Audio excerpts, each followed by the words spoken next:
చేస్తున్నాడని మనల్ని చూసి ఎంతకాలం ఆ పాపని పట్టుకుంటాం, ఎంతకాలం అపవాదిని పట్టుకుంటాం?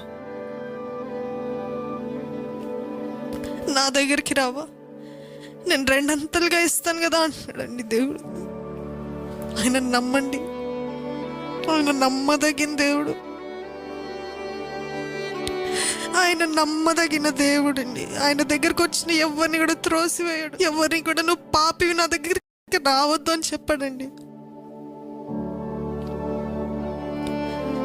ఆయన సన్నిధిని అడగండి, ఆయన ఆశీర్వాదాన్ని అడగండి, ఆయన తోడుని అడగండి. మీరు వేదనలో, బాధలో, దుఃఖంలో, గొడవల్లో, ఇటువంటి ఎంతగానో చిక్కులో ఉంటే దేవుడు నవ్వే దేవుడు కాదు, సంతోషించే దేవుడు కాదు. మన దుఃఖంలో దేవుడు కూడా దుఃఖపడతాడండి, మన బాధలో ఆయన కూడా బాధపడతాడు.